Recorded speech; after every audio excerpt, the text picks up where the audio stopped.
कि हमारे भैया श्री सुधीर जिंदल जी और पूजा जी, मैया पूजा जी, इन्होंने भागवत ही सुनी है और भागवत सुनते सुनते कहां से कहां पहुंच गए।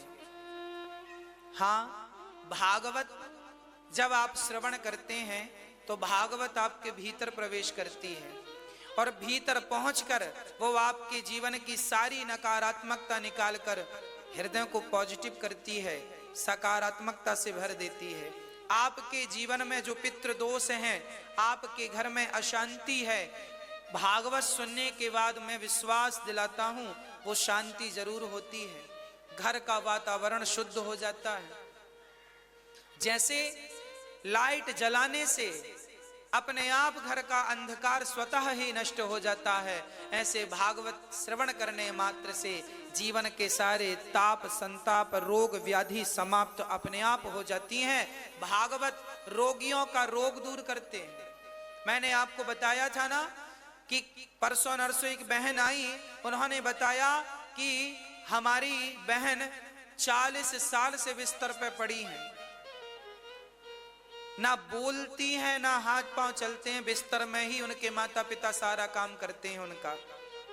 हाँ, पर वो भागवत सुनना शुरू कर दी उन्होंने साधना चैनल पर, और भागवत सुनते सुनते सुनते अब वो 40 साल बाद बढ़िया सुंदर सुंदर भजन गाने लगी, आवाज वापस आ गई। उन्होंने बताया वो आएंगी तो आपका दर्शन कराऊंगा आपको।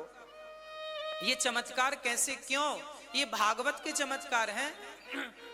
बहुत सारे लोग डिप्रेशन से बाहर आ गए, रोग ठीक हो गए।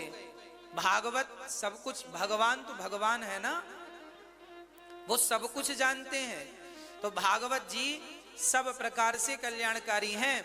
हम तो ये चाहते हैं कि कार्तिक का महीना आ गया है, कार्तिक के महीने में एक पाठ आपका हो जाएगा, पोथी पाठ भागवत जी का, एक पोथी आपकी बैठेगी, आपका कल्याण होगा। जब आप का कष्ट दूर होगा तो मुझे विश्वास है, हम यहाँ जरूरतमंदों को कंबल इसलिए उठाते हैं उनका कष्ट दूर हो, भोजन इसलिए होता है ताकि उनकी भूख दूर हो, दवाई इसलिए होती है ताकि दुख दूर हो, माँ की सेवा इसलिए होती है ताकि उनका दुख दूर हो। हम भागवत जी का पाठ आपके लिए इसीलिए बोल रहे हैं ताकि इस पाठ से आपका भी दुख दूर हो जाए सदा सदा के लिए। हम तो ये चाहते हैं।